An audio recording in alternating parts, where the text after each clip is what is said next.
Hello दोस्तों, मैं miss black, आपकी दोस्त, आपकी होस्ट, आपकी हमसफ़र एक बार फिर आपके पास अपनी एक नई कहानी के साथ। दोस्तों, मेरी आज की कहानी जीवन के संघर्षों पर आधारित है। एक व्यक्ति सुबह सुबह अपने गार्डन में घूम रहा था। उसने देखा कि कुछ तितलियां एक पौधे के ऊपर मंडरा रही हैं।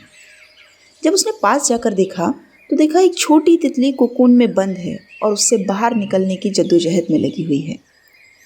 व्यक्ति को देखकर प्रसन्नता हुई और थोड़ी उत्सुकता भी। उसने सोचा, चलिए ठीक है, मैं देखता हूँ कि ये तितली इस कोकून से कब बाहर निकलती है और कैसे उड़ती है। इस उत्सुकता में वो व्यक्ति वहीं बैठ गया और धीरे धीरे उस कोकून को देखने लगा। तितली पूरे संघर्ष के साथ उस कोकून को तोड़ने की कोशिश करती रही। एक टाइम के बाद उसने देखा कि तितली थोड़ा थक गई है, मानो उसने हार मान ली है कि वो कोकून से बाहर नहीं आ सकती। तितली ने अब हाथ पैर चलाने, पंख चलाने बंद कर दिए थे। व्यक्ति को लगा कि कहीं ऐसा ना हो इस कोकून के अंदर ये तितली मर जाए, इसलिए वो उसके पास गया। उसने एक छोटा लकड़ी का टुकड़ा उठाया और धीरे धीरे उस कोकून को तोड़ना शुरू कर दिया। उसे सफलता मिली, कोकून टूट गया और तितली आसानी से उससे बाहर आ गई। व्यक्ति ये देखकर खुश था क्योंकि वो देखना चाहता था कि तितली अब कैसे उड़ती है, मगर ऐसा न हो सका। तितली उड़ ना पाई। उस तितली ने अपना पूरा जीवन यूं ही घिसटते हुए, रेंगते हुए बिता दिया।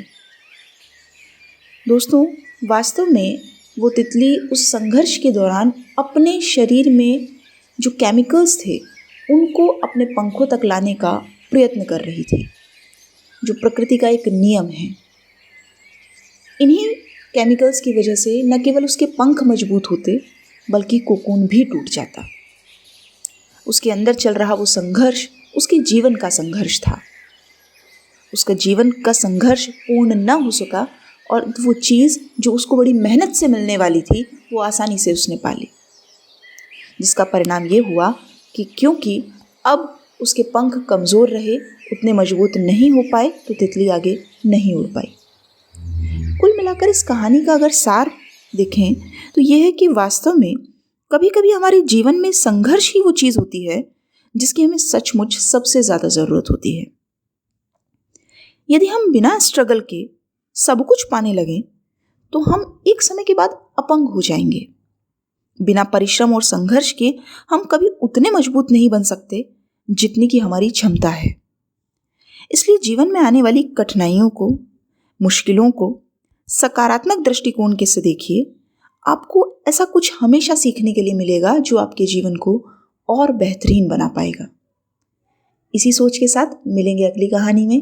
तब तक के लिए धन्यवाद। अपना ख्याल रखिएगा।